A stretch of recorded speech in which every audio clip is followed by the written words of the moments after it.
Well, after a bit of a hiatus, we are back. We're officially back with JaaTaa Season 2. I don't see it live. Ardin, welcome. Is it live? Feels good to be Uh, back. Feels good to be here. yeah, I mean, I don't see it live. Is it live? It doesn't look It's like live. it's live. It's live? Okay. Mhm. No, I mean, yeah, it's been a while. Okay, yeah, now I got the notification. Yeah, it's been a while. I think we've been maybe 4 or 5 months or so since we've done a Jata episode, and more so because of a lot of things that were happening, but also the cricket season just started, to be honest. Mhm.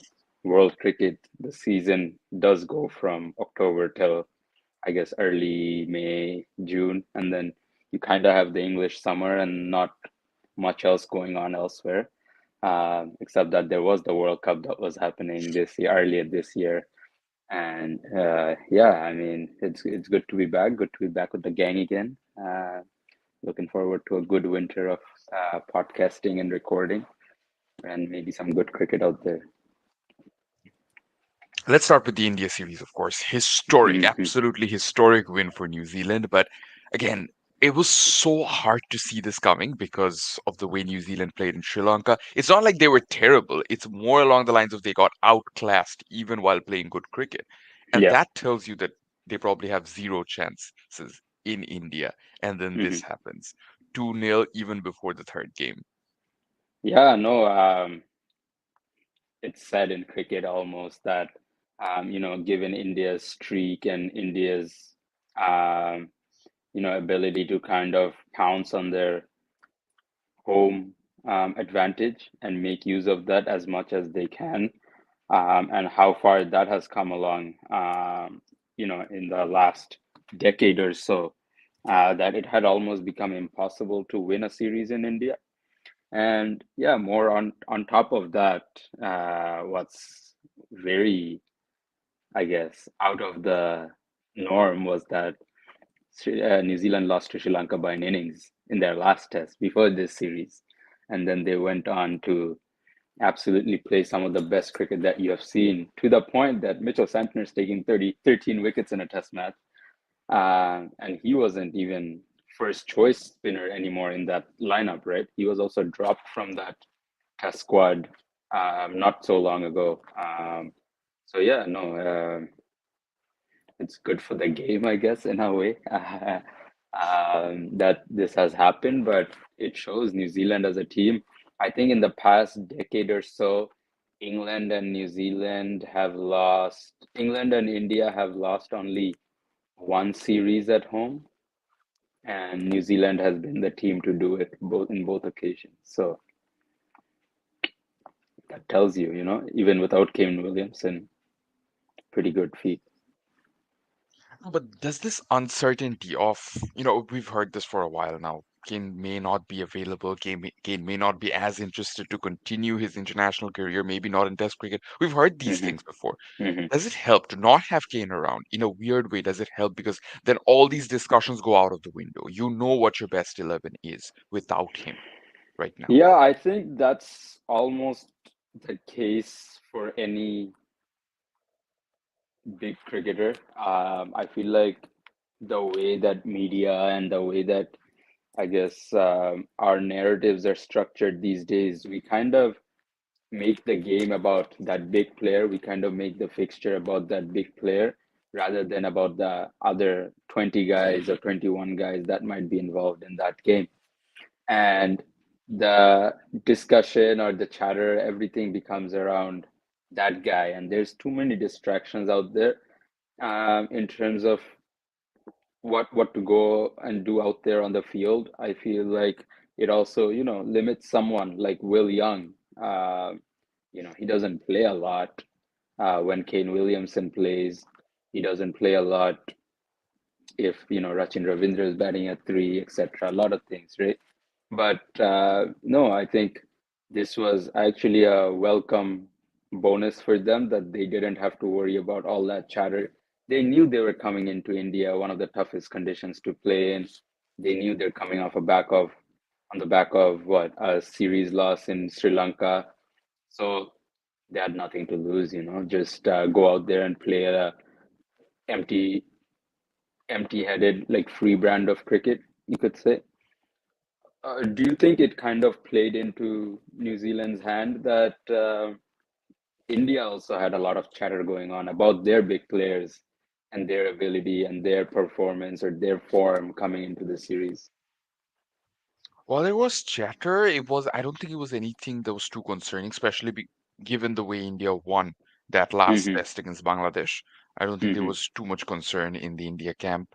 Hmm. If anything, they were probably a bit too complacent and, dare I say, overconfident. I say that Hmm. because one of the main reasons they decided to bat first in Bangalore, despite the conditions absolutely not favoring batting, would be Yep, the fact that they wanted to prepare. They wanted to use this series to prepare for the for Border India. Gavaskar Trophy For that's coming up. yeah, sorry, Australia. Yeah, yeah, Yeah. 100%. So, Yeah, yeah. I mean, again, they should have had their eye on the prize. They should have focused on what was the task at hand. They didn't, and one Hmm. minor slip up, and that's it. That's all New Zealand needs. A team like New Zealand, they always just need the, the smallest of excuse to punch above their weight. They did Hmm. exactly that over here. Hmm. And before we get into like the test matches and stuff, who do you drop if Kane Williamson wants to play the third game? Or do you tell Kane, I'm sorry, but there's no spot in the lineup right now to play you? There is, I see a spot because even though Daryl Mitchell is an excellent test player statistically, he has been struggling a bit for a That's while and true. he hasn't Yeah. exactly looked good in this India tour. So maybe there's a spot there, but at the same time, they probably wouldn't want to just, tinker with that winning combination. It would be unfair on Daryl Mitchell to be there for Mm. the important games and then get dropped for this dead rubber, which could actually get him some runs and get him that confidence booster that he needs, right? Right, right. And especially with their home summer coming up, right? It will do him a world of good if he, like, it's not like he hasn't played in India before. Yeah, it's been a lot of T20s that he's played and he's done well in through the IPL and stuff. But, he's still an exceptional player. And for someone who has come into international cricket pretty much later than a lot of people come in, and he's made it his own, right? Like you said, it would be harsh, but I don't see how you can drop Will Young at all, right? Or you tell him he's rested. Like, if that's Will Young getting told that and he's getting that tap on the shoulder, I think he'll be pretty pissed off that he finally gets some. He got the most important runs, that 48 that he got in tricky conditions, especially with the way Tom Latham got out, and 107 was looking difficult at one stage. So, yeah, will be interesting to see what happens. So basically, just touching a bit more on that. Hmm. Sarfraz, that one innings in Bangalore. How far does that one innings go to solidify his spot, given the competitive nature of batting in India? Yeah, I think he's been a bit of a gift from. He's been given a bit of a gift from KL Rahul and his lack of form. Shreyas Iyer and his off-field antics with the BCCI, Ishan Kishan and his off-field antics with the BCCI. So all those guys are pretty much now behind him in the pecking order, I would say. Sarfaraz gets in weird positions for different deliveries that are not conventional, but he gets the job done and he scores these runs at a faster rate than a lot of people. He's kind of playing not a Travis Head role, but he plays that counter-attacking role that comes in and takes the attack on to the team. And he failed on a couple of occasions here where he tried to take that on and it didn't really come off as well as he would have liked. But I think now that he's got that 100, he's got some credit in the bank. But we know one thing for sure is with India, credit in the bank doesn't always matter because like Prithvi Shaw found out when he went to Australia and he was castled twice back in 2021. Uh, you're out. If you look funny, you're out, right? And they have taken someone like Abhimanyu Yaswaran to that India Australia tour, so he will be a backup batter as an opener there. So There's Nitish Kumar Reddy who's ready to come in that middle order role if they need it. So there will be guys breathing down on his neck. How do you think that back of a length slash short delivery in Australia will treat him? Because it's not going to get that kind of a like spongy bounce like it does in India, or that grip that it does in India, because it will skid off a lot quicker. We haven't even seen him properly execute the pull or even the cut shot for that matter against real Mm, pace. It's the spongy bounce that you keep mentioning. He yeah, literally waits a few extra seconds to let the ball come to him. These are yeah. not It's things. almost like These he's are not hitting it behind luxuries he him, can right? enjoy in Australia. Yeah, yeah, 100%. So his actual game against the short ball, I'm just hoping for his sake that it's not Hmm. just limited to this, but he has Yeah, the actual technical prowess to handle short balls short from ball. the Australian Pacers, or even from Indian Pacers in Australian nets, I would say. It would be Yeah, very different yeah, from what you're facing over here in India. right. So Yeah, overall, his technique is definitely going to get tested, and I really hope he has it in him to properly leave and move away from the balls, because leaving balls in Australia is almost as important as playing them.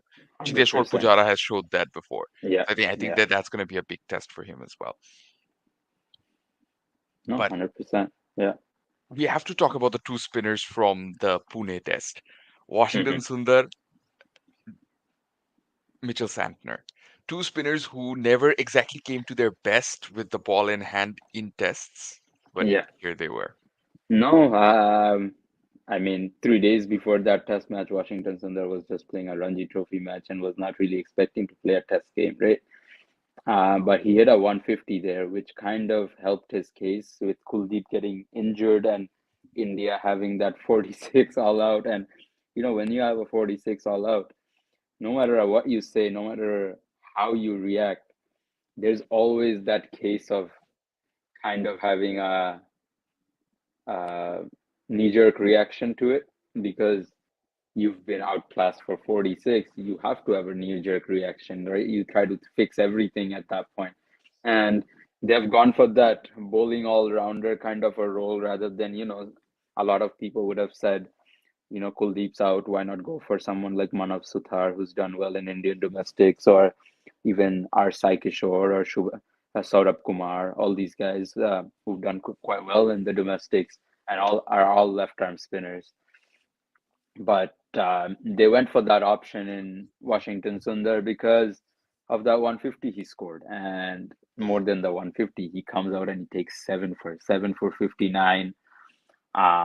Honestly, when you're coming in and you haven't played a lot of Test cricket in past 3 years, it speaks volumes of him as a player, and it does speak volume of, I guess, the kind of quality that they face in that Ranji Trophy elite group, right?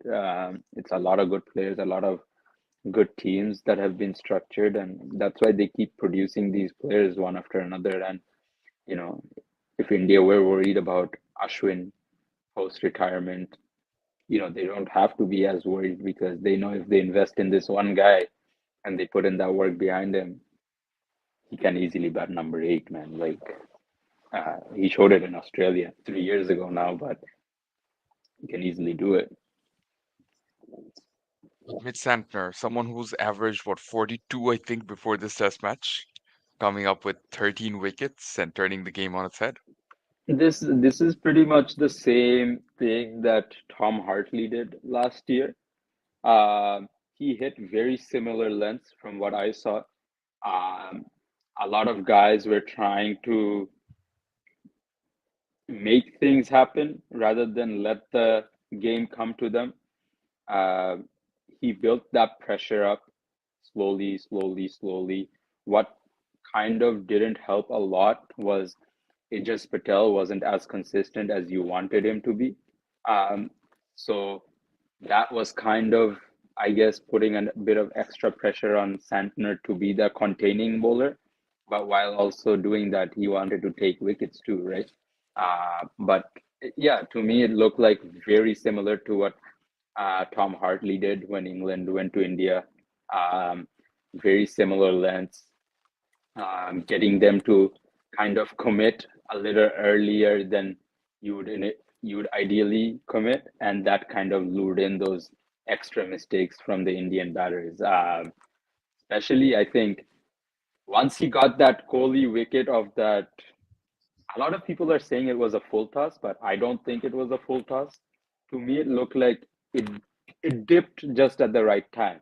It was a full-ish delivery, yes, but with the kind of drift he got coming into the right-hander, it just dipped at the right time and just went on to the.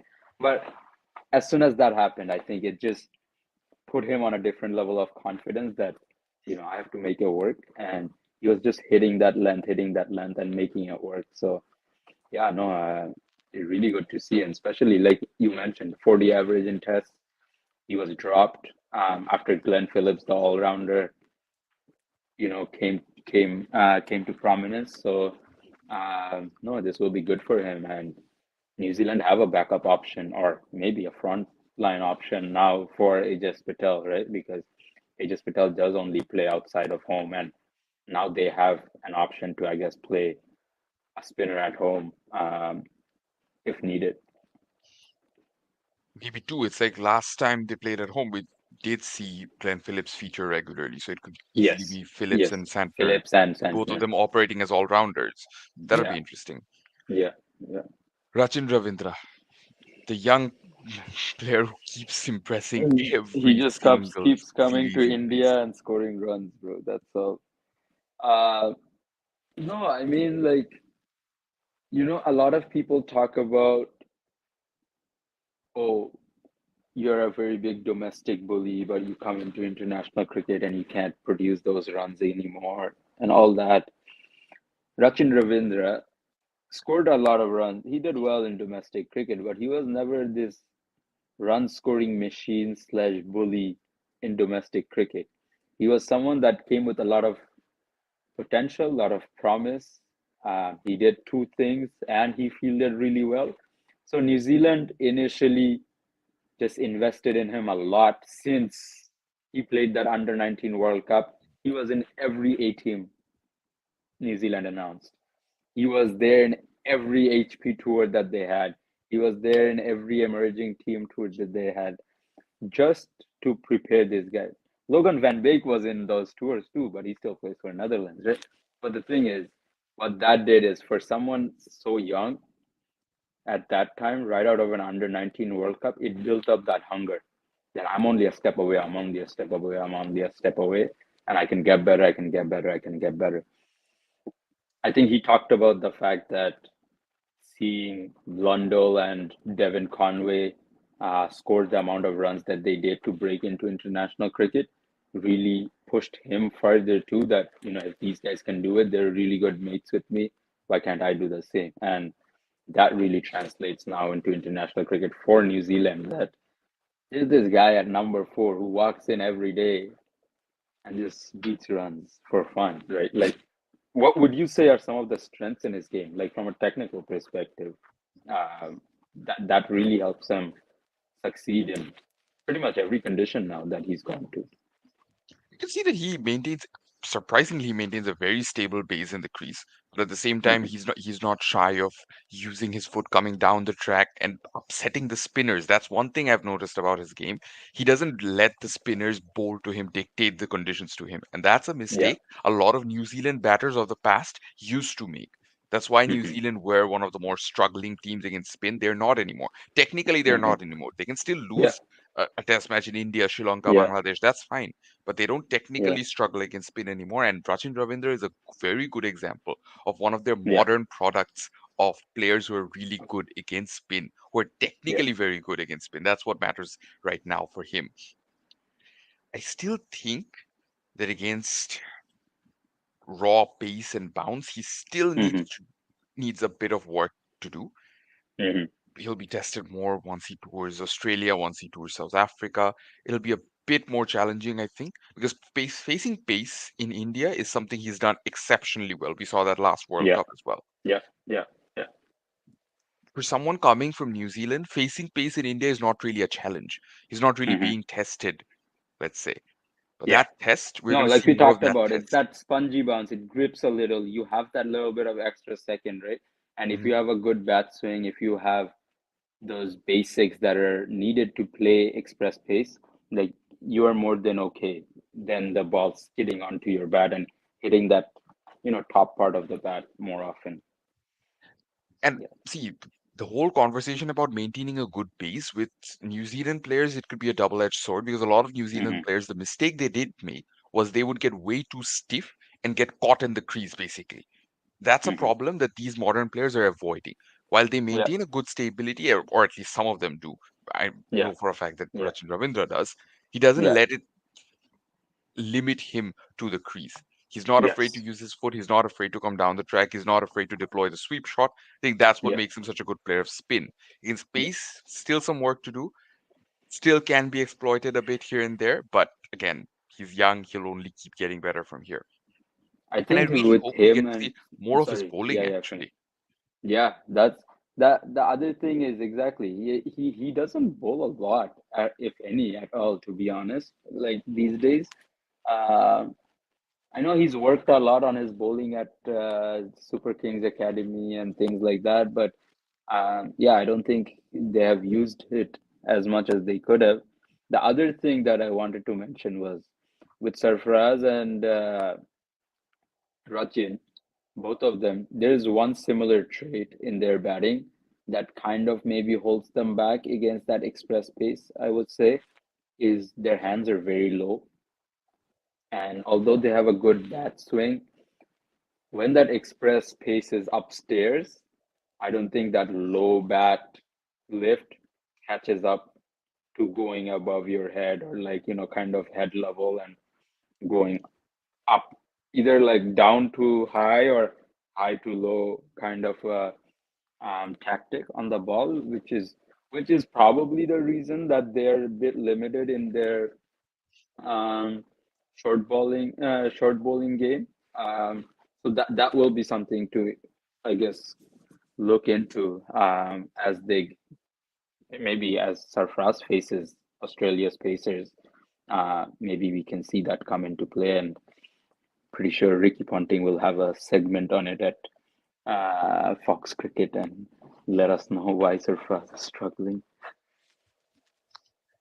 I think we're almost at a time where we can move on from the India series, but the pressure on someone like Gautam Gambhir, Hmm. a bit on Rohit Sharma as well, but on Gautam Gambhir, still very new as the head coach of India. Only his second Test series. This happens. His first ODI series, they end up losing to Sri Lanka after Sri 27 Lanka. years.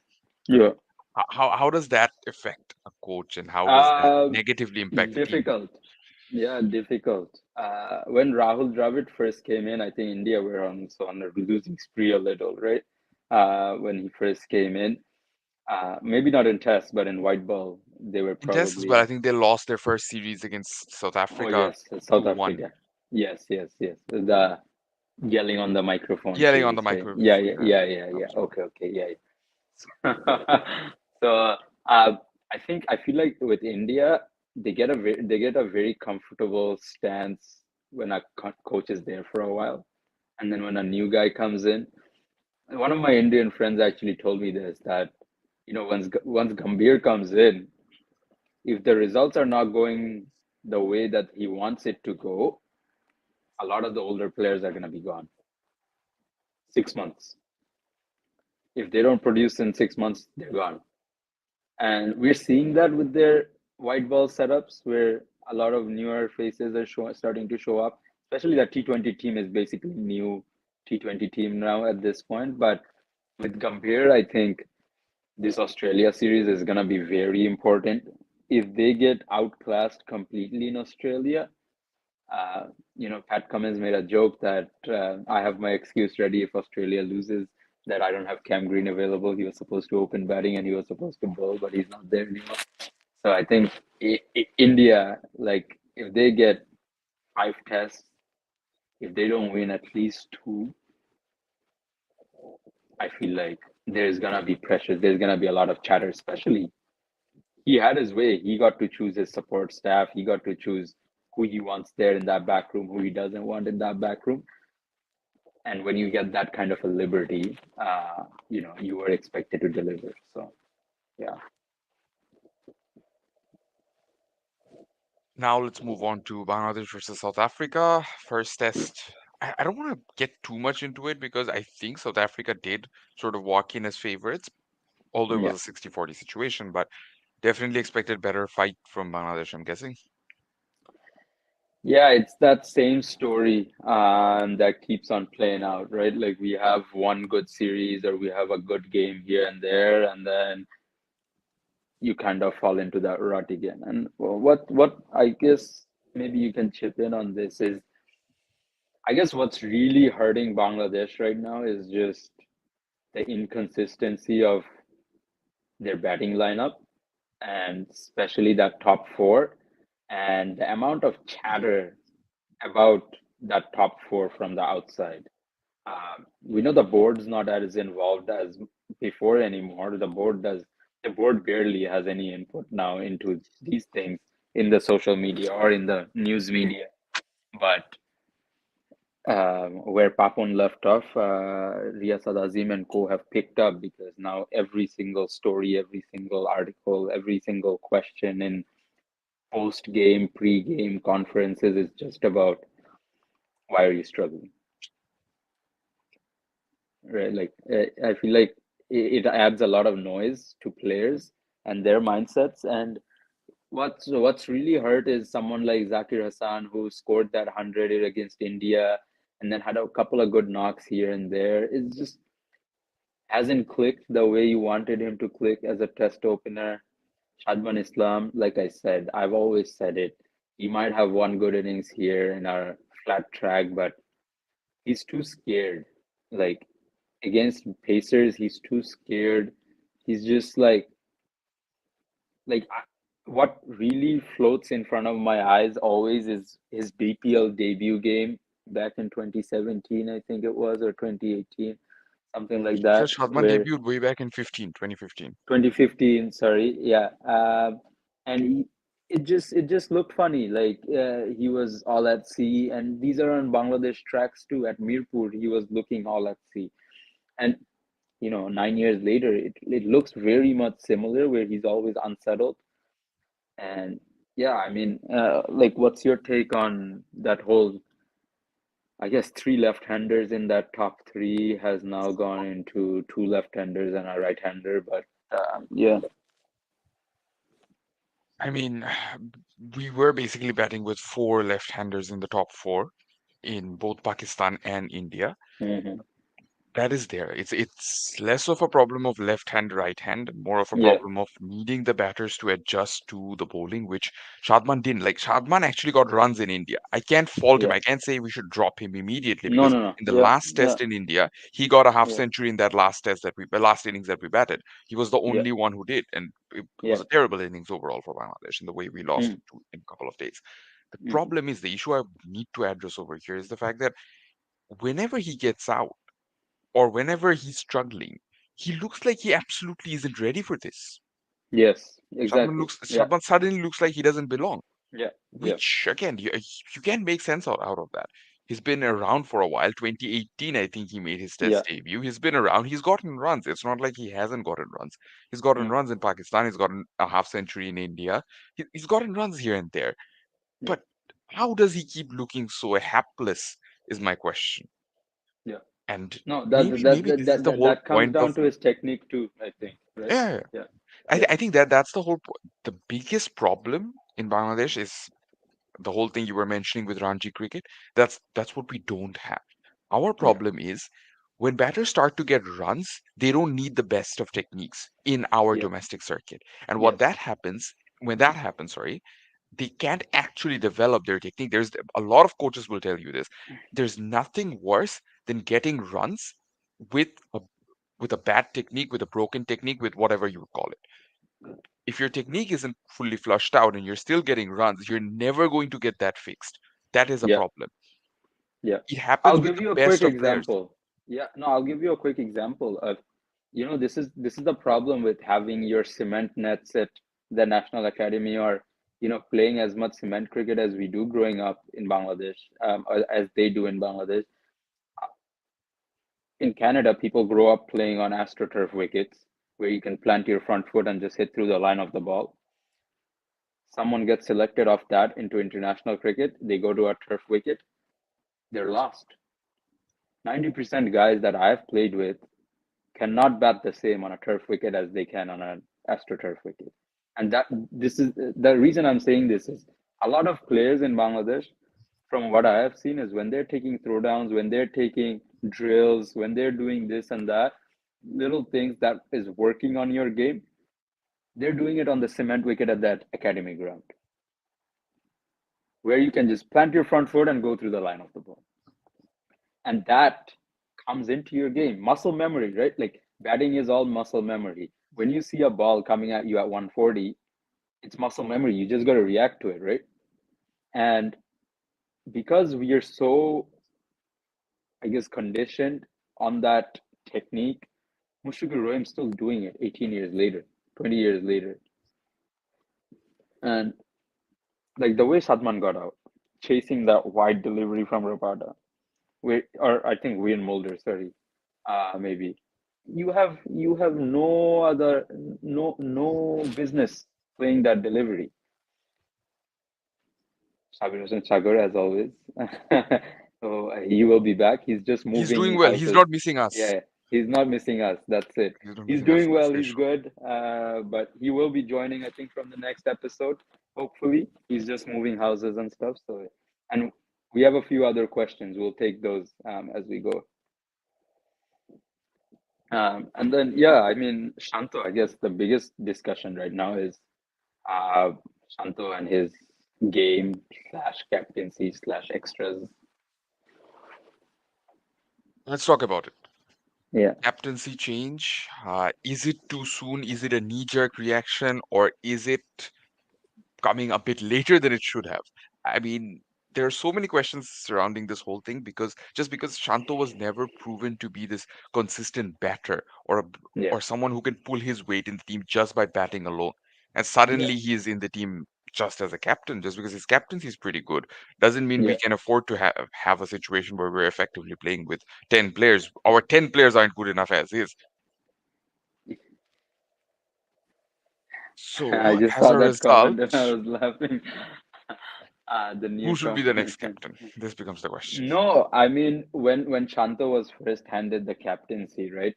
We talked about it. It was the best horse available on deck at that point, right? Miraz wasn't really set in the team in all formats. Bangladesh were looking for an all format captain rather than separate captains for separate formats. And Leighton Das was also not performing. And then he said he didn't want the captaincy if it wasn't, he had his conditions, and then he had a breakdown in communications with BCB. So a lot of the candidates there were kind of, I guess, they canceled themselves out, and it was left to Shanto, who kind of stayed on as captain since his Bangladesh under 19 days, under 16 days, where he was captaining here and there all the time, and eventually, became the national team captain. And, you know, he's been playing international cricket since 2018 now, I think.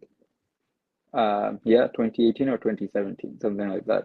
2018 probably. Shardul Shardul international career started way back in early 2017, but that was just a one-off Early, match. just a one-off match, maybe in New Zealand, right? New Zealand, yeah. Yeah, yeah, yeah. Okay. But yeah, maybe in the last 3 or 4 years, he just hasn't kicked on with that consistency that you would like. And in terms of the next captain, I mean,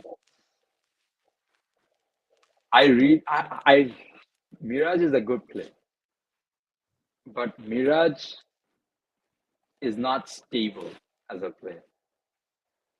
That is my issue. And the stability is like you need a captain who needs to be stable in his mindset and captain who is stable in his decision making. Like this might sound like a joke, or me saying this might be mature in a sense, is you can't get excited for every appeal. You can't get excited for everything and think that it's a DRS call. You only get three DRS calls in a test game, right? Yeah, in an innings. So Yes, he's scoring runs. Yes, he's picking up wickets, but his bowling is not as consistent as you would like it to be. It's just not there. Now, is it a case of do you give it to someone who is, I guess, your next best hope as that replacement to Shakib Al Hasan, and burden him again as we saw back in 2011. There was a lot of burden on Shakib when he first came on as captain, and then he had to step down, and then they had to go back to Mashrafi and all that. Are you gonna look into almost running into a similar situation like that? I don't know. Like, what do you think? What's your view? So one thing you can take away from this is the fact that we're never going to have that stability. We're not never going to have that situation where we can all agree on what we need and what's the best way forward. And as a result, Yeah. there will be, unfortunately, we brought this point of journalists up. There will be journalists who exploit this scenario just for Hmm. views. We've seen that Yes. happen, all right? We've Yes. seen that happen. 100%. We've seen, Yeah. and there's a lot of exploitative comments. There are a lot of comments just there just to rile up fans, Hmm. and I don't think this is the best way forward. And unfortunately, I was really hoping that after the whole systematic reformation that we saw back in August, I was really hoping that this is one thing that would change. Hmm. Unfortunately, it didn't. Some things are Yeah. just constant. Even if Yeah. you look at the board, even if you look at that BPL draft and the way things took place, nothing's changing. Nothing's Nothing's changing, and changing. it's just Nothing's it changing. is for all this time we were blaming Papon for all the right reasons. We were blaming Papon. Don't get me wrong, but Yeah. now Yeah. even with Papon gone, if we're just repeating the same mistakes, the problem wasn't Yeah. Papon. The problem No. primarily wasn't Papon, and it wasn't. No. You can't tell me that Papon corrupted the system for 12 years. That's why we're doing this. He corrupted the system for 12 years. Sure, there are people who are appointed now who are repeating the same thing. Then Yeah. what's the point? How is Yeah. anyone any better? Yeah. And it's a cancer that's been spreading for years, right? It's not overnight. It's been spreading for years, and a lot of familiar names, a lot of familiar people have been in the board, no matter what regime is in power. And My take is give Miraj the captaincy. I'm completely fine with that. Don't come complaining after one overseas tour when he's not performing, because again, he's not at his best on those pitches. We know that. yeah, yeah, Maybe not with the ball. Sometimes he's decent with the bat on those wickets, but yeah, sometimes not even that. But that's yeah, okay. You give him captaincy, don't complain for another year or two. Let the yeah, young man exactly. handle it, Yeah, because we uh, genuinely don't have anyone else. We've exhausted all our options. yeah. And I think with Liton Dash, it's just like Mirage is not stable, yes, but Liton Dash is a different level of instability. Like you don't want to get into that at all, right? Next level. Like Absolutely. next level of instability. You cannot put yourself in that basket and give yourself that headache. So, like we said, this is a transition period in a way, and if through a transition period you have to go through kind of those growing pains as fans, as broadcasters, as journalists, and as players, you have to be accepting of the lows and the highs. And what our players need to do is shut up on press conferences, shut up in social media, start playing with your equipment on the field and answering with your equipment rather than আমিও status দিলে তো অনেক কিছু হয়ে যায় আমরাও তো Speaking of run press করতে পারি. conferences, what was this? What was this? Someone's getting a Why lot of was my guy attention being these. so random? What was My this guy about? is getting a lot of attention these days. My guy got the Ever wickets since that New Zealand test last year, when the whole last. thing of him not getting attention came up, Yeah, yeah. Now my guy is getting all the attention. Bros coming to press conferences. I have accepted it that I when I get wickets, it's because of Shakib Al Hasan. When I don't get wickets, it's because of Shakib Al Hasan. who said that? Etc. Honestly, I genuinely want to know who said that. He said that. Tajul said that. No, no, no. I know Oh Taijul no, is no, there, but oh like who was giving I don't Shakib the know, credit for his wicket? Shakib I doesn't don't know even who play. was Even when Shakib was actively playing, he didn't even play half the test matches we were playing. So who was exactly, doing that? exactly, right? I think he said it at the end that you guys say all this, but the fact is, I've played a lot of tests without him in the first place. Um, so I think now he's getting attention. Bro comes to the press conference. This is the most I've seen him do a press conference back to back, to be honest. So he thought, why not put my case out there too? And just like New Zealand was not having a good run with Saudi as test captain, Bangladesh will also not have a good run with Tajul Islam as test captain. Tajul hasn't even captained in like regular domestic cricket. How can you expect him to captain international cricket? Like that doesn't work, right? Like sometimes you have leadership qualities in players and you don't burden them with those leadership responsibilities in um, domestic cricket or international cricket to make the full use of their potential. And over time, they might become a captain once they have established themselves at the highest level. You have those cases, yes. But for a lot of players that are one dimensional in many ways, because Taijul does only, his fielding's good without a doubt. His fielding's good, but he's also just mainly a bowler. That means that, if he hasn't gone through domestic cricket captaining sides, it does mean that he's not that leadership character that they've always looked to. And you can't just come into international cricket and just captain an international team right away. You need that exposure, you need that experience, or you need those qualities in yourself. So yeah, it's Tajul Islam as captain is not happening in Test cricket. What do you think about this? Different formats. I'm all for it, to be honest, but it's a question of we genuinely have exhausted all our options in all formats. Hmm. If anything, in a weird way, I actually feel Shanto could even be given a slightly longer rope in ODIs because technically he didn't do anything wrong. Yeah, The last ODI technically, yeah, series he captained was back in March, I think, against Sri Lanka, and Bangladesh yeah, won that series pretty comfortably mm, in the end. yeah. So he even got a century in the first match of that series and whatnot. So why bother changing him? Yeah, That question comes up. he's done with he's done with captaincy. He's done with everyone talking about it. Like you said, there's nothing wrong with his captaincy. He's actually captained pretty well, except a few lapses here and there. But every captain has that. Like you can't have 100% streak as captain, right? It just won't Usually. happen. You will have lapses here and there. But he's captained pretty well for the most part. But what hurts is like you said, he's not as consistent with the bat and he's not producing the goods with the bat. And once you're not producing the goods with the bat as a captain, in your main role as player, and that number three spot, which is supposed to hold that batting lineup together, it becomes a free wicket for the opposition. It's very difficult to justify, continue to picking him.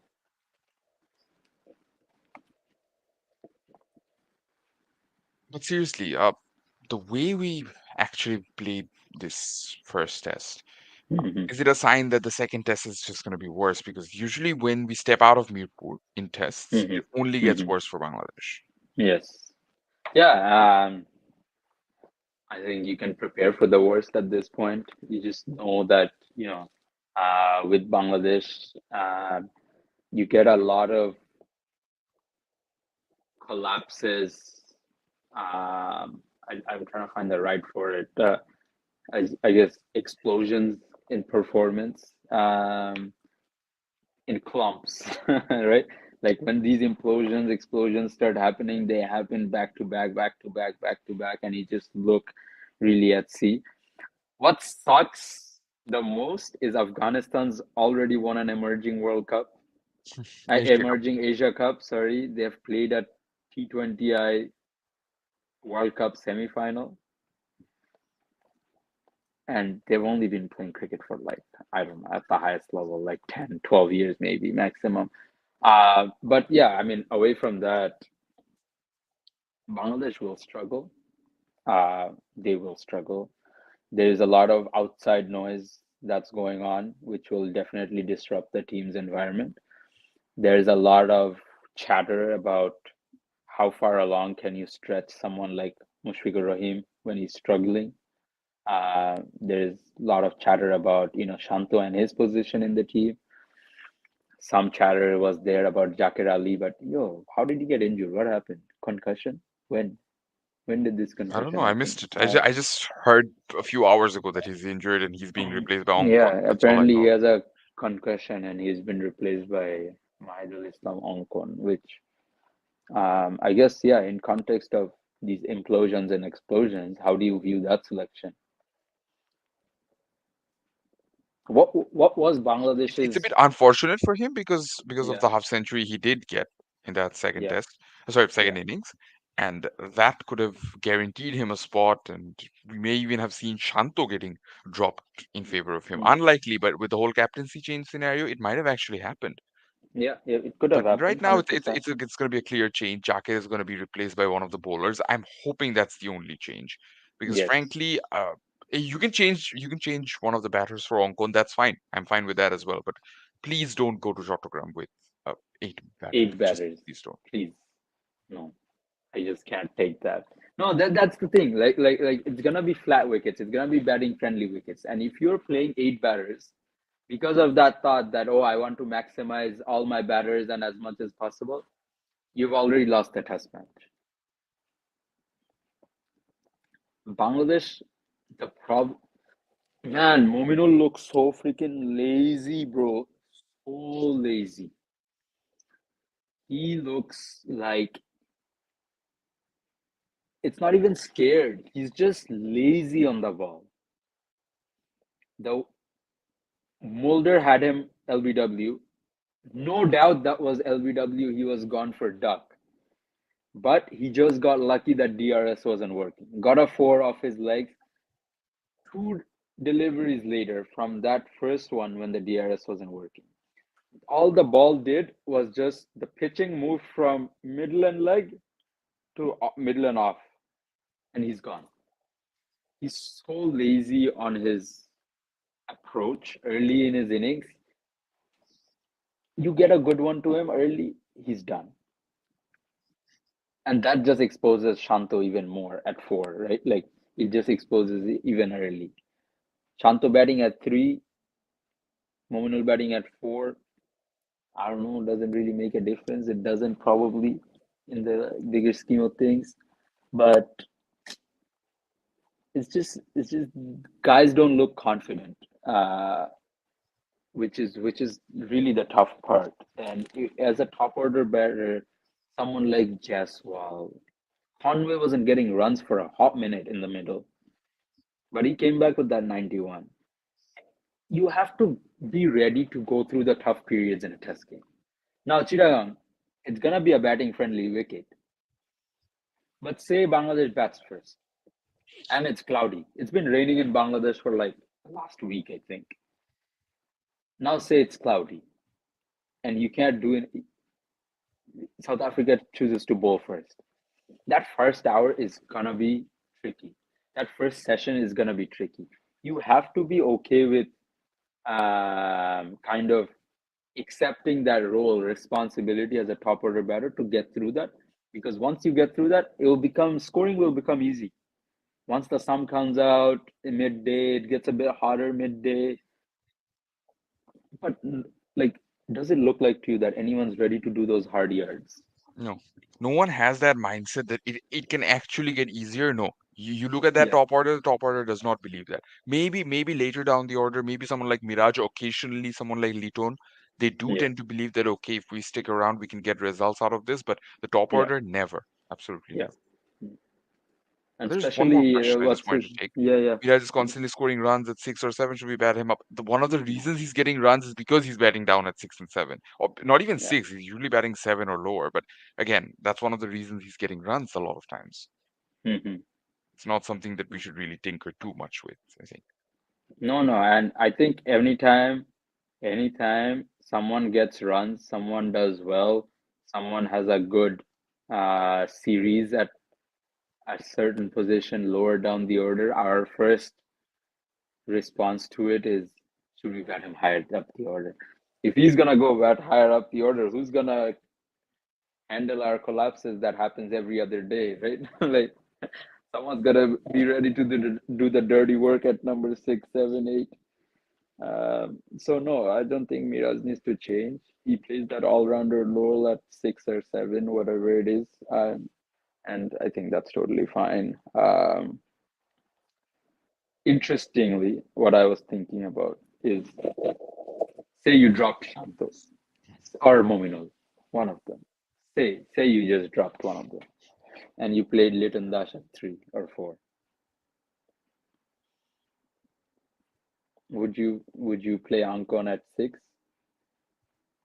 It works. Technically, I have to because Ankon is the now recognized as the only reserve keeper in the team. Reserve So batter, if I bat yeah, the Liton up, keeper, I will have to play him as the specialist keeper. yeah, But other than that, I'm not sure if that's the best approach for Liton either. Because again, the conversation with Liton has been very similar that he's getting runs because he's batting lower down the order. yeah, And that's yeah, something that could even benefit him maybe in white ball cricket as well. yeah, But that just leaves too much of a space up at the top order, and we don't know who to bring in. And yeah, with the yeah, sudden retirement of Tamim Iqbal, I say sudden retirement because I always felt that Tamim still had a lot more to offer in tests.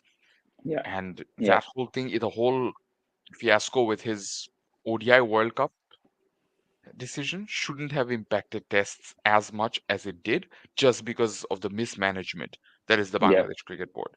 yeah. 1 year That is later, one of where the are things we? that, 1 year why later, where exactly are we? 1 year later, where are we? And that this is one of the things that I genuinely want to have. These sort of mismanagements are things we want to avoid going into the future, but we don't know if this is going to happen or not. Yeah.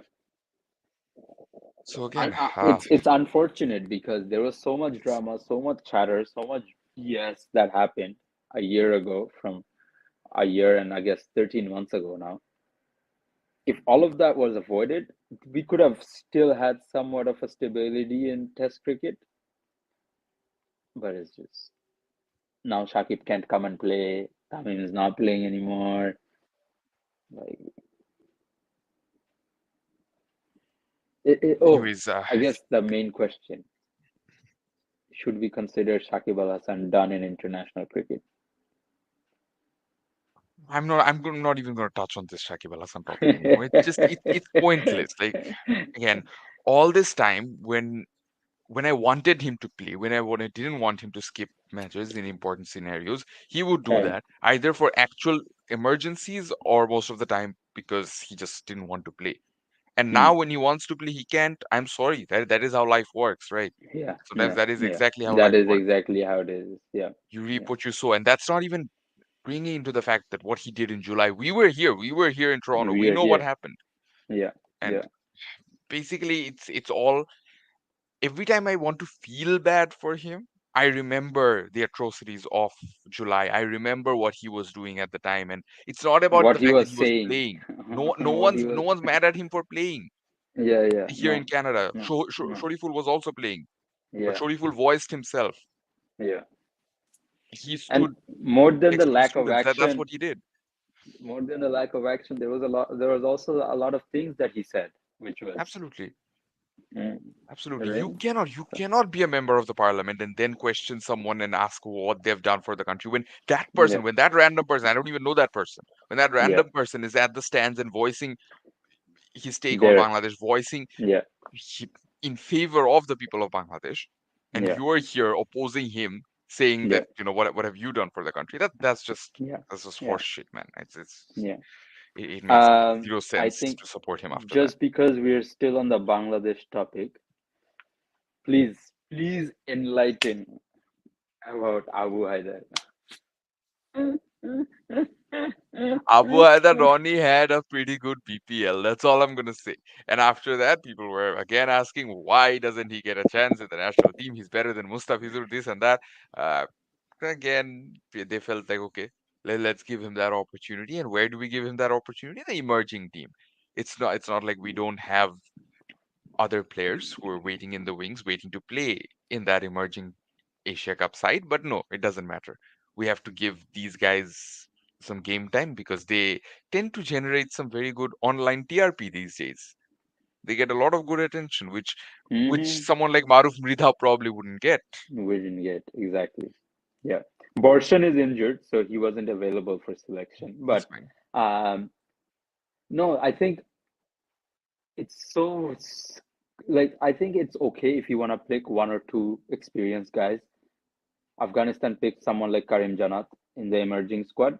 One or two experienced guys is fine to lead the squad through what an international cricket tournament looks like, right? Afghanistan had majorly inexperienced cricketers from their domestic structure come and play, and then a couple of guys like Kees Ahmed and Karim Janat who were there to kind of, I guess, guide them in the tournament. Bangladesh uses this tournament as a way to allow our discarded players an opportunity to get some revenue in their bank account. Like, you talk about how Jishan Alam was dropped for that last game. Are you dropping the young kid, bro? He This needs is the as turn. much game time as you can give him. This is the tournament for him to develop. Ashikur Rahman Shibli was playing first class cricket instead of this tournament. Like, what happened to all the guys that played the 2020 under 19 World Cup, 2019, 2022 under 19 World Cup? Where are they? Why are they not playing? Parvez Hossain Imon looks like he's the best player Bangladesh can produce in the next while. Comes to international cricket, lost. It's because he didn't go through this setup. He didn't go through this pathway. He played international cricket. Now he's playing here. If you're gonna do it on reverse, it's never going to work. This will never produce the players. Shamim Patwari, everyone's going crazy about his no look shot, about his uh, walking across the wicket and falling down six. We know he tried that in a T20 World Cup. It didn't go to plan. I'm sorry, but these are good guys, 100%. Take nothing away. These are good, talented cricketers. But my problem is you exposed them too early to international cricket. They weren't ready for it at that time. And now you're bringing them back into emerging cricket when it's someone else's time right now to be playing emerging cricket, like you did with playing Shomo Sharkar at an emerging tournament last year. Now, where is Shomo Sharkar? Not in any international lineup. Pathetic, so stupid.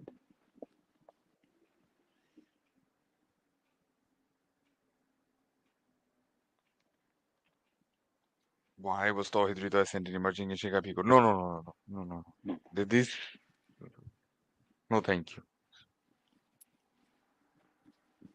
No, thank you. The whole thing about him getting into the test side was just because he was in good form against Sri Lanka. They brought him in as a reserve batter of Reserve sorts. batter. We don't Yeah, need yeah, that anymore. yeah, yeah. No, no. Rizal is not ready for Test cricket right now. He's not there. He his batting is not there. He's a very hit the ball through the line. Ball doesn't swing in ODI cricket and T20I cricket type of a batter right now. So he's very much for white ball cricket. He's not ready for Test cricket at the moment. And like with Tohid Hriday playing an emerging Asia Cup, I have no issue. Like he's still a younger player with some experience and success in international cricket who can guide our batters that he will be playing with in 2 3 years in the setup. But I just already discussed all my frustrations with how Bangladesh picks their squad. Whereas you see the Indian squad or the Pakistan squad. Pakistan, same thing. Why did they not do exceptionally well? Look at that lineup. Sri Lanka, on the other hand, lost the first game, but their whole lineup is just guys from domestic cricket, and the results are out there. It also helps that Sri Lanka were playing a white ball series at the time against Yeah. West Oh Indies, yeah. and Yeah. that's why a lot of their bigger stars or Maybe more Dushan established young Hemantan. players Yeah. were Yeah. not Yeah. available. Yeah. for the emerging Asia Cup. But speaking of that series, let's quickly touch base on that series. It's good to see that two teams like Sri Lanka and West Indies, and I feel like so many of the bigger teams are doing this wrong.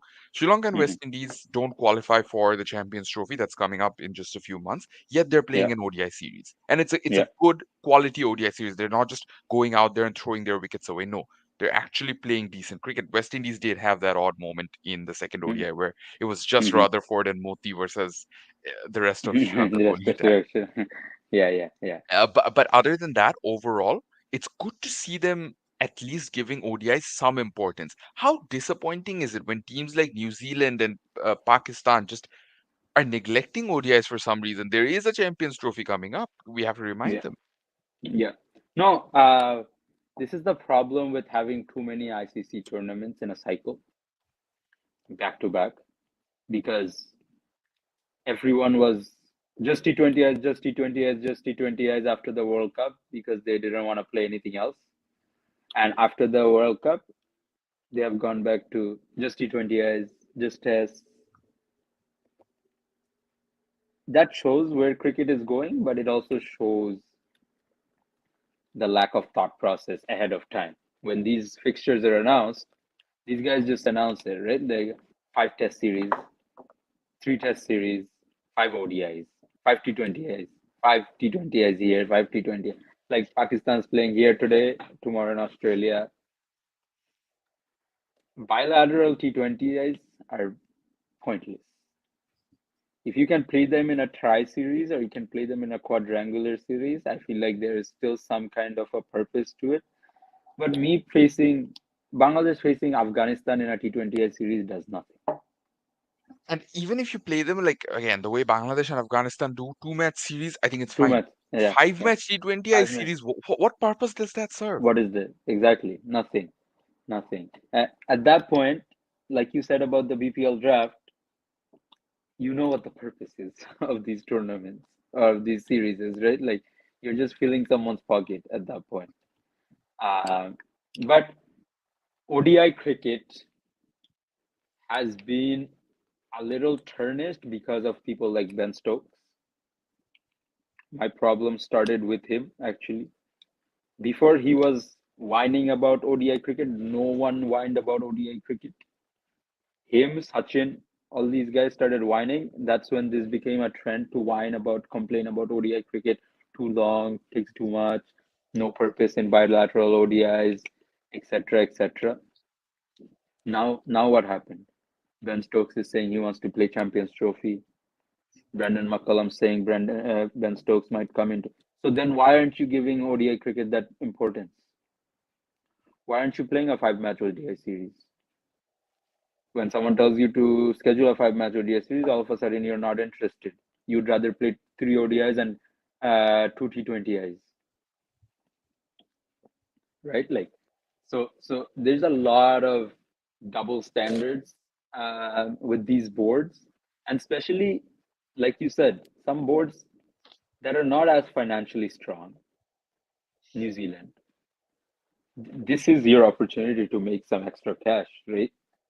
Have an ODI series.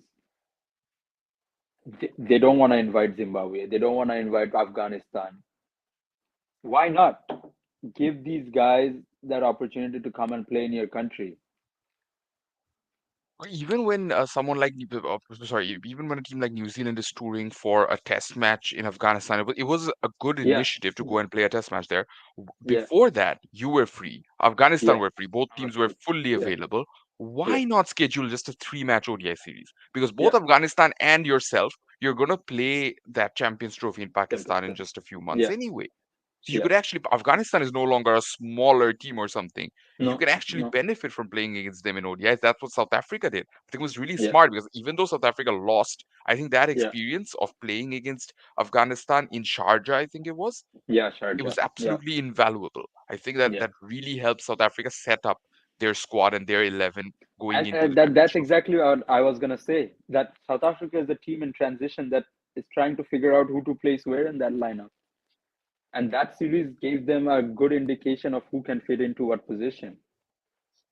This is like I don't know. Like it's just it has become so much business minded, so much.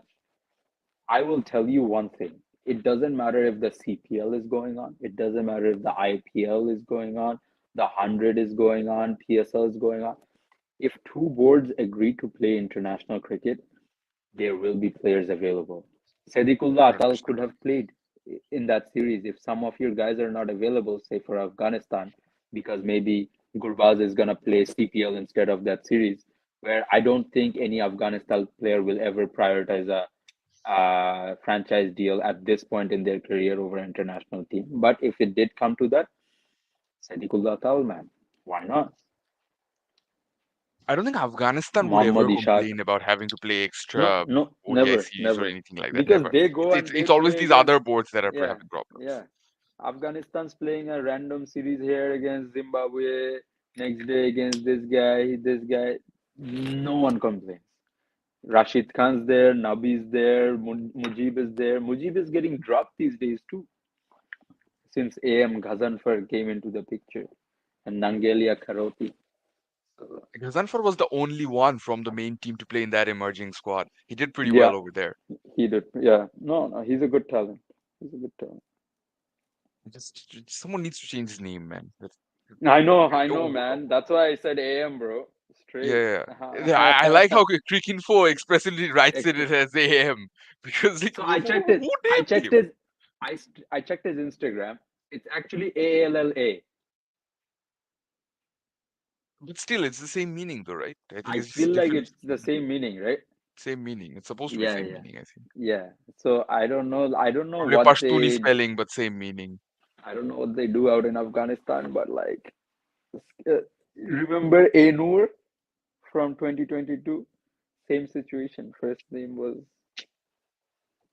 I don't know, bro. Anyways, moving on. Pakistan, this is one interesting topic to touch on. We're going to definitely talk about that test series, but before that, just a small thing. Pakistan are finally playing in ODIs. Again, another team that's been neglecting ODIs. Come on, man. Hmm. You're hosting the Champions Trophy. Do you really want to get embarrassed at home? They played their last ODI in In the February, I World think. Cup. Oh no, no, World Cup. Yes, World Cup. I yes, don't think they yes, had yes. a No, ODI. no, Oh, no, no. no. They didn't have Yes. any ODIs in February. No, no, no, no, no, no. Yeah, yeah. It was in the World Cup because I remember we talked about it too during the World Cup that after they're done these, they will not play another ODI for a year. Yeah, yeah, Babar was disappointing in the World Cup, but he still managed to average 40. I think, if I'm not mistaken, it was 40 yeah, average, and now yeah. he's out of the ODI setup completely, even though he He's has a not out central of the order. contract. I think he's in the ODI setup. Oh, He's a didn't they he. drop him for the Zimbabwe No, no, series? no. That's for the Zimbabwe tour. So he's Oh, okay, rested, it's rested for resting. Zimbabwe Okay, series. okay. But I don't think that's a bad move then. Yeah, yeah, that's yeah, not a no, bad move. Zimbabwe series and those things, it should have always been the case for Pakistan. They like you would have never gotten to Zimbabwe and all these things if they actually used the series as like they were supposed to be used.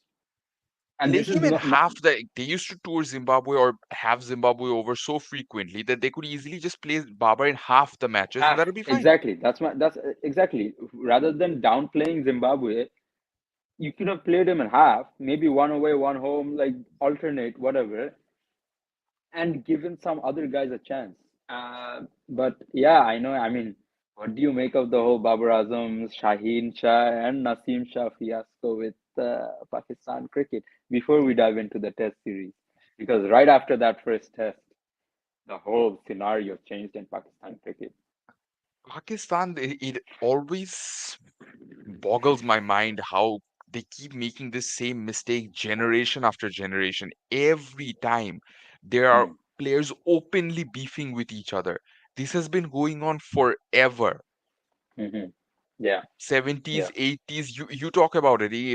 The whole Imran Khan Javed Miadan thing, I would say was 10 times more serious than what is happening between Babar and Shaheen. It's just Shaheen. that it Yeah, didn't affect their on-field performances as much. It did affect, yeah, it's not as yeah, much. And because yeah, of a lack of social media, things yeah. didn't come out into the public as much. But we know how bad things were behind the scenes. It's not even as bad. I think it's just the whole They've Babar played it Shaheen out thing. to Thanks be to social really media, it's bad. been very Yeah, sensationalized Huh. and that is impacting the team. So I think Akib Javed actually took the best call given the circumstances. He took the best call to have them both out of the scene for a bit, Yeah. especially in the test series that Pakistan ended up winning. I think a big Yeah. factor was putting them both aside, saying, okay, Like we we're said, done. like we talked about, when players become bigger than the team, it always impacts you. So you have to take them out sometimes. You just And have it was to. such a brave call. Like, there's suddenly a lot of talk about how Pakistan can't hold on to a foreign coach. Foreign Hmm. coaches come later. Your actual team results come first. And what Akib Yeah. Javed did, that actually gave you the best possible team result.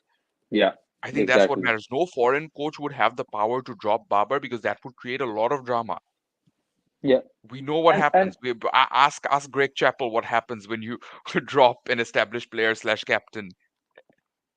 That's a whole other fiasco. you have to start doing a coin toss on who should be captain. Exactly.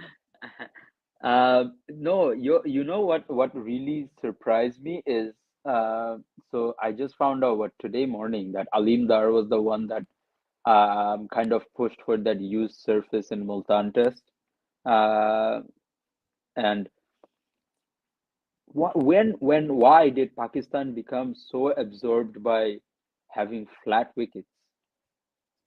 They're saying that it was a Ramiz Raja effect, but I have seen it. Like again, Ramiz Raja actually completely tried this thing unembarrassedly.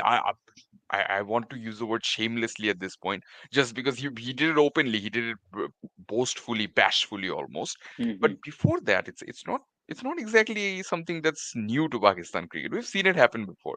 We've seen Yeah. the Lahore pitch act like that. We've seen Hmm. Rawalpindi act like that before. We've seen it. It's Oh, just that Pindi Ramiz just Raja straight brought like a that. cement road. Yeah, yeah, Yeah, yeah, yeah, yeah. yeah, Ramiz Raja just yeah, brought that into the forefront and proudly tried to execute that, which did not yeah, work. Did not work yeah. at all in Pakistan's No. favor. I don't know why Pakistan would try to do that. Pakistan have always been a team that's proud of their bowling attack.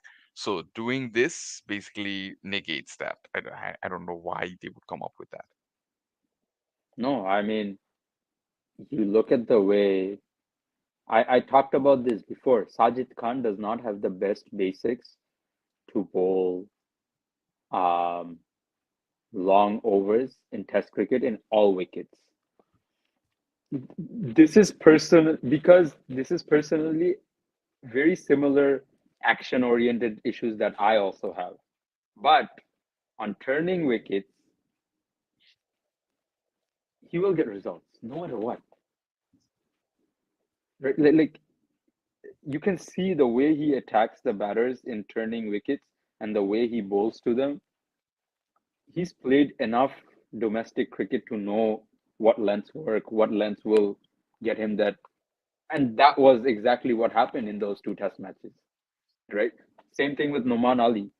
My friend was saying that the two best players in our team are a 39 and a 39-year-old and a 37-year-old uncle. But I mean, it's experience, right? Like they have played on these wickets. They've probably played on wickets worse than this.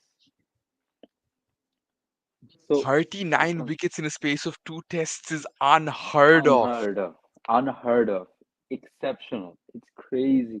That averages as 10 wickets, almost 10 wickets per innings. 10 wickets per innings. Yeah. Crazy, crazy. That's Say what just you will about mad. them, but they're producing the results. They're producing the results Pakistan have been missing for a very long Very time. What long is time. this? Their first Very Test series win since what, 2021, I want to say, in 2021. at home. Yeah, at home. Yeah, Yeah, at yeah, home. yeah. And I think I don't know how many people will agree with this, but they needed a change in superiority or like that order of who feels their Hierarchy. superior hierarchy. Yes, the hierarchy. That's the word.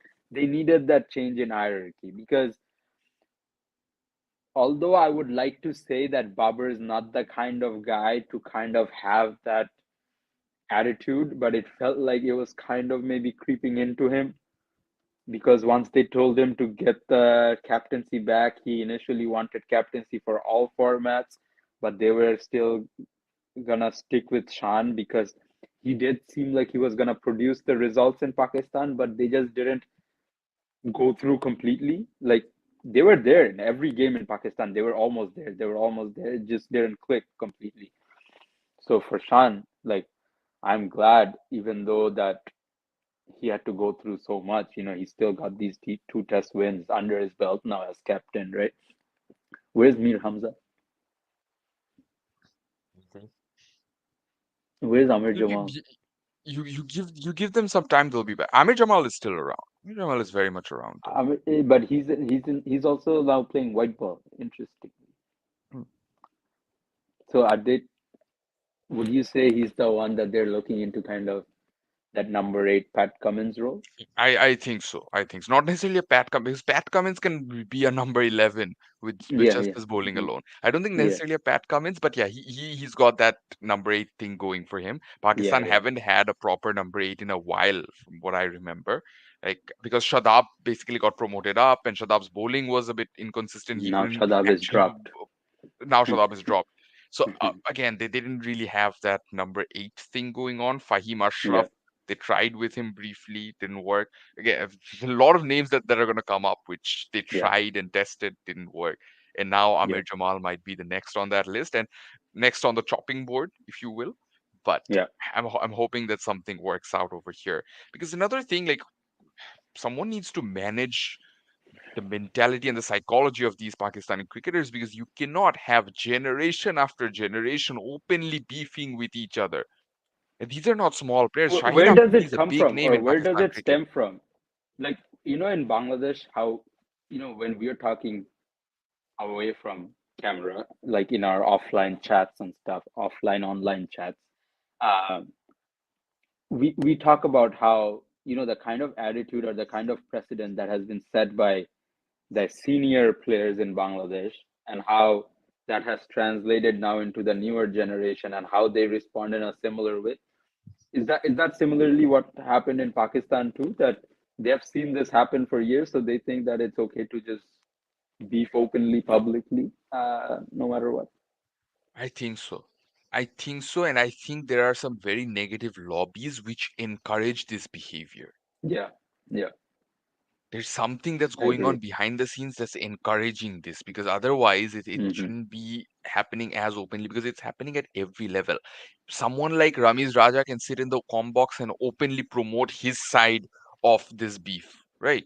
And it's not just Ramiz And Raja, but and as a we're going to call PCB, out a lot because he's he was a always PCB somehow in the president. center of Yeah, these things. yeah, yeah, yeah, yeah. And as president, he was hosting his own shows. Come on, man. And What is again, going I think Muhammad Amir made a video recently about how Ramiz was basically almost insulting Shan Masood indirectly after the Test series on? win. Yeah, yeah, In this yeah, little show he was doing with Zainab, they were almost yeah, insulting, almost mocking yeah. Shan Masood. And Mocking. Amir Yeah, actually brought up a very interesting point that uh, Shan is you can tell that Shan is one of the few players of that team who are actually highly educated, and you can see that in the way he carries himself and the way he yeah, deals with these sort of scenarios. yeah. So Yeah, maybe like he maybe kept Shan is saying, the way "Oh, forward. are you gonna stop playing this shot? Are you gonna do this? Are you gonna do that?" And Zainab was asking stupid questions too, and he actually kept his composure, and he was like, "Yeah, we'll see. Don't worry. It's all coming. Don't worry. We just won a series after a while. It's coming. Don't worry." I mean, I think this is a very important question as well. Rizwan getting see, I think Rizwan has a good head on his shoulder. He's got Yeah. that leadership skill about him. He's a great batter, great wicket keeper. He just needs to stop distracting himself with all his Hmm. antics. Hmm. I'm glad that he's one who can actually sort out beef between players and not get involved himself. That's great. Yeah, It's that's just he great. needs to Yeah, stop yeah, his antics. yeah. No, no, no. Absolutely. Like players like Rizwan are very uh, important to have in your squad because they're kind of that glue that holds it together. And for someone like that to become a captain is always good. What he needs to also take into account is Babar and Shaheen and Naseem are gonna come into the squad. There might be some bad blood. There might be some friction here and there. You need to get all those hands under the same tent. It has to happen. You need to. get all the egos working together. Babar is gonna be thinking, how did I get dropped? Bobsy the king getting dropped. How does it happen? Shaheen's gonna have his own agenda. All that you have to manage. Haris Rauf has his other agendas when Haris Rauf comes back. So uh, it's an interesting place to be in, and I don't think Pakistan has a better candidate right now than Rizwan to handle all of that. Uh, just gotta stop appealing every time. Do you think Shan could have been a possible ODI captain as well had he actually improved his white ball game, or had he become the batter he was promised to be but never became? Yeah, I think it sucks because that T20 World Cup in Australia, he scored a 50 in their last game, I think. And then he never played T20Is again after that. In ODIs, they tried him for a bit in that number three role, kind of his own version of attacking cricket. Just didn't like the rest of his career, basically. It just never clicked, never clicked. But for Pakistan cricket, the ideal situation would have been Shan Masood averaging 45 in all formats and captain of Pakistan cricket. That is probably what they were hoping for since like 2016. It just did not pan out that way, and And they gave him a unfortunately, lot of a lot of a opportunities. lot, You cannot oh, a fault lot. PCB there. No, no, he got the long rope by his talent, promise, and also because Papa was in the board. Uh,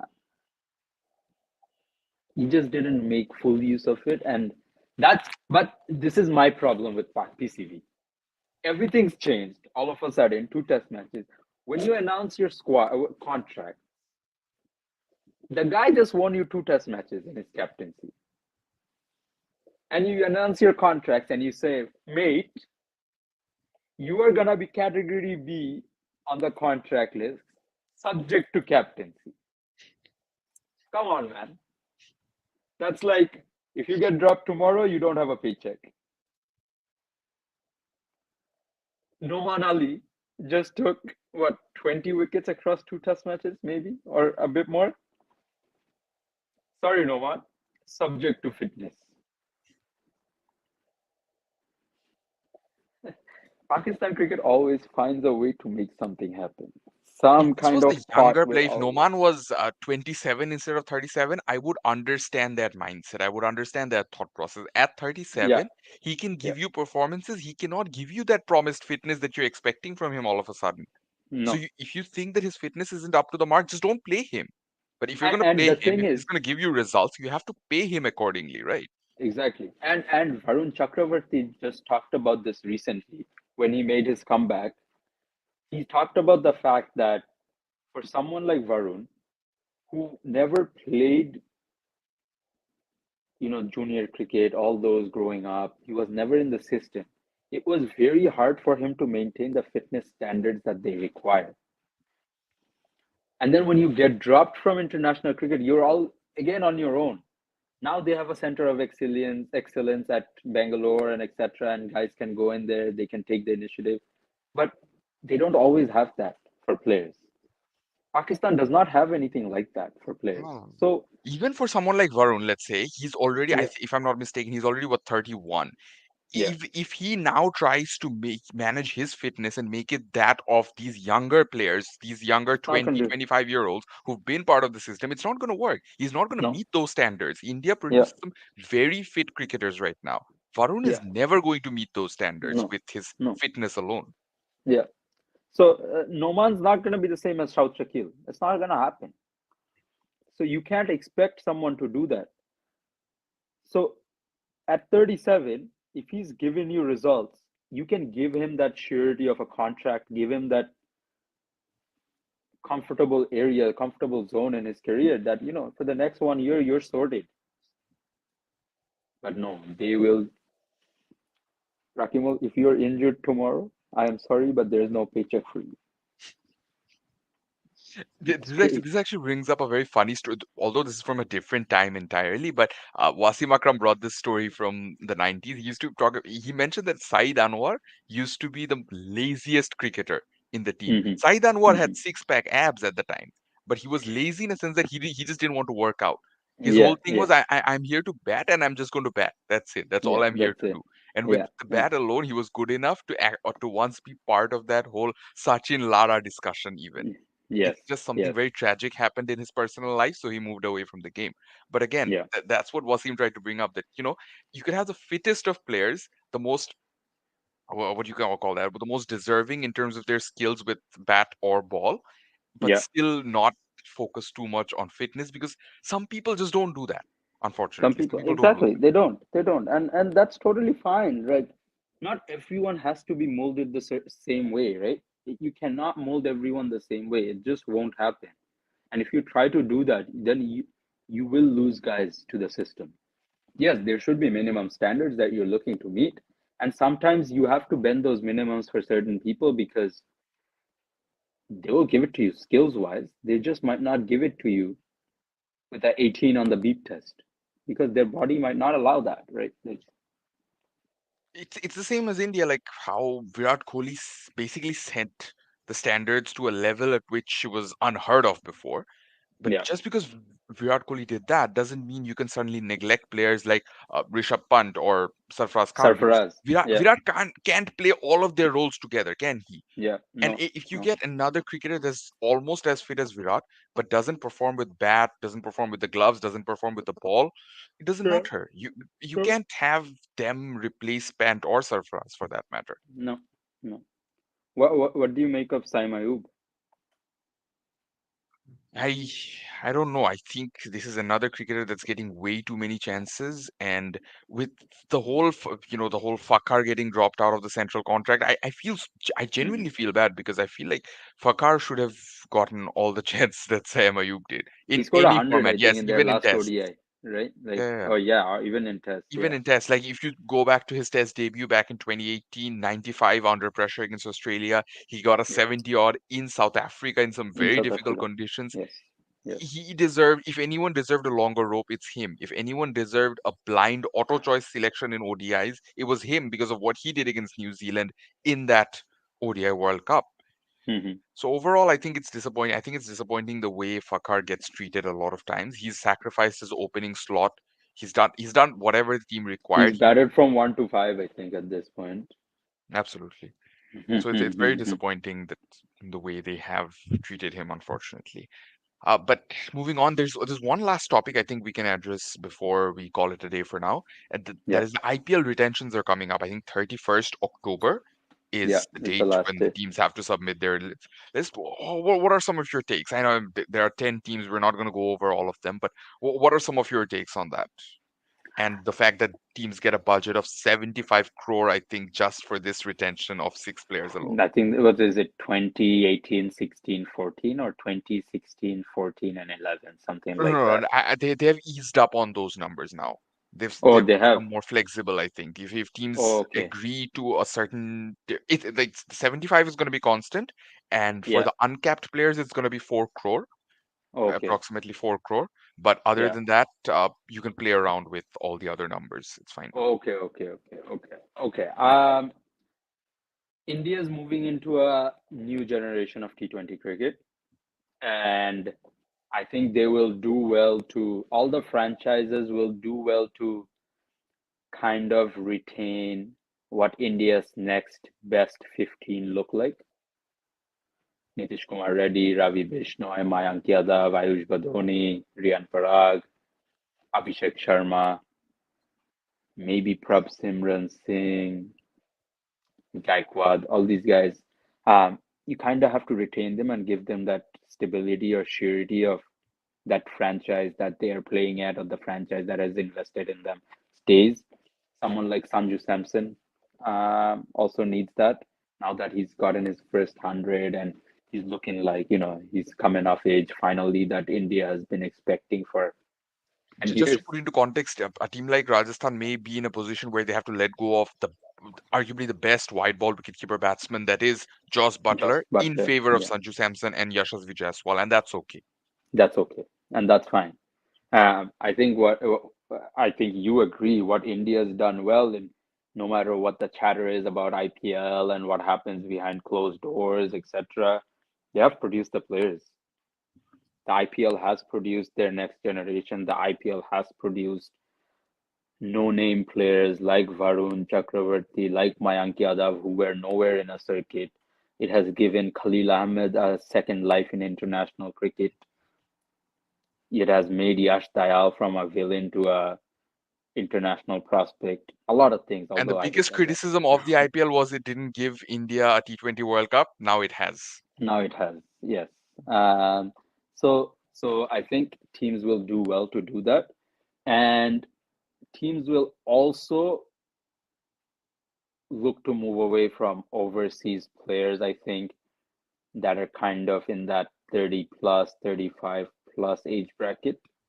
Except KKR, who will never move away from Sunil Narayan and Sunil Andre Narine Russell. and Andre Russell, yeah, that will never happen. They will stay, but I think majority of the teams will probably move away from that and start But looking here's into, one interesting thing.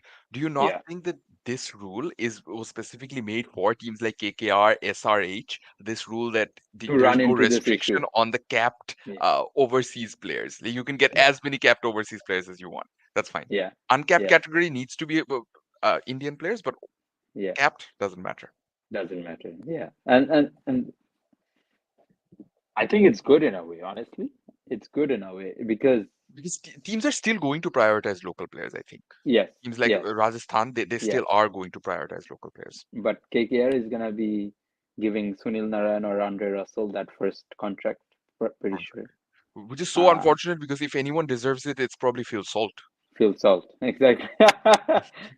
And he might not even get retained. But I guess what do you make of KL Rahul and his departure now that it's Yeah, confirmed? that's an interesting comment that we got. I don't Mhm. think it's a surprise. What happened last season? There was I wouldn't even call it a rift. There was a screaming match where the where the owner was basically yelling at Screaming, him on yelling. field in front of the camera. I'm laughing. It's not a matter of a Yeah, joke. It yeah, shouldn't have happened like yeah, that. yeah. It kind of ruins the integrity of the IPL. And what's unfortunate is, had this happened in any of the earlier seasons, the owner would have been reprimanded by the IPL committee, by BCCI.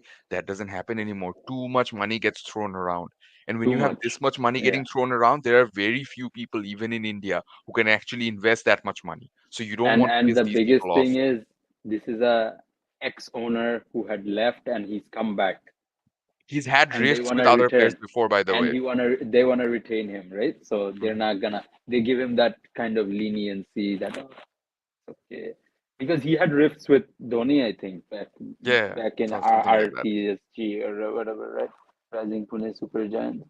Um, because we're talking about players, I wanted to take this one quickly. Sorry to move back to that, but Thoughts on Gary? Oh, like uh, I said, I think I've loosely addressed this before. The whole thing with Gary Kirsten was he wasn't allowed to run things as he saw. But the whole point is, again, it's hard to. mhm, There was a time when he was basically a Zoom coach. He was mhm, coaching through Zoom. And he yeah, was very hands off from what we saw. He wasn't able yeah, to give them as much time, and I think this is for the best. Gary Kirsten yeah, can find a role anywhere in the world, anywhere, literally yeah, anywhere in the world. yeah, yeah, Sachin Tendulkar literally called him the best coach he's ever played under in his autobiography. I think that sells it. That's yeah, all you need, all the reference you need in your resume. yeah, He can go anywhere else. Right now, Pakistan cricket are better off with local coaches, maybe with Gillespie if he sticks around, and yeah. the setup they Match have currently. strategist.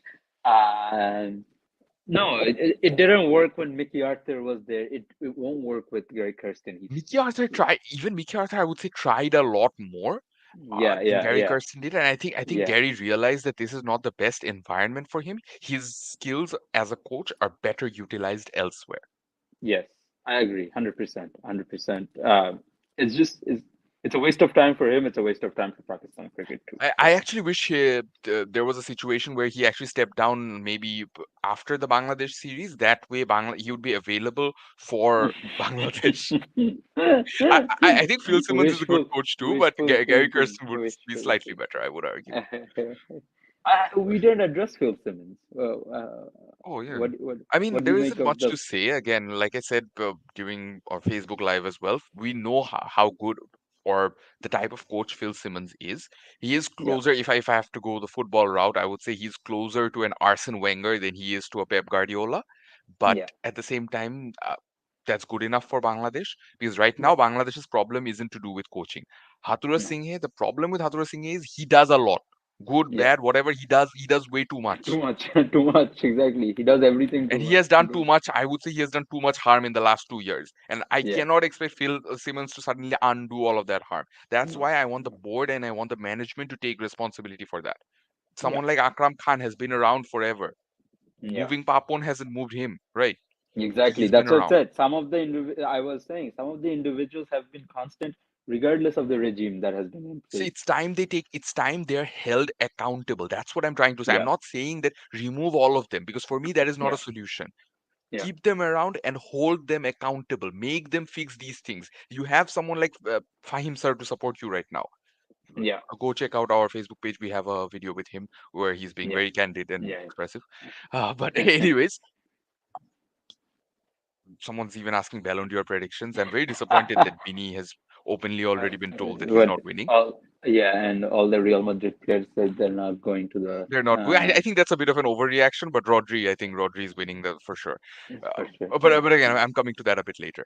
Uh, Yeah. the whole point is Phil Simmons needs to just handle what's happening on field, and that Hmm. doesn't mean he's going to produce instant results. Let's give him No. some time. Let's be Yeah. patient with him. Like I said, he's more of an Arsene Wenger. He's done this And he's time got and time six again. months, so he's got 6 months right now in his plate to do things. Let's see what he does, right? Like, Which involves another major ICC tournament, by the way. yeah. Why? And Why are there so many of them, man? In a space of a year and a half, we're going to have three ICC three tournaments. three tournaments. We I are thought the getting tired Champions talking about these. Players are obviously fatigued by now. Exactly. I used to think about it before that, oh, why would you get tired of playing more? I played 50 games of cricket this year or 52. And if someone told me right now to pull up to a game, I would be like, no thanks. My body is Another not thing, there. just And to these, put into context, uh, the World Test Championship final 2023 to 2025, let's say yeah, that's two finals. If India yeah, qualifies, it's going to be difficult now after that New Zealand series loss. yeah, If yeah, India qualify for the 2025 World Test Championship final for and sure. for the Champions Trophy Champions Trophy. 2025, India are Yeah. going to play five ICC Trophy major finals in a space of In a two space of years. 2 years. That's crazy. And there are going to be players who are going to feature in all the games. All the games. Exactly. That is wild. That is wild.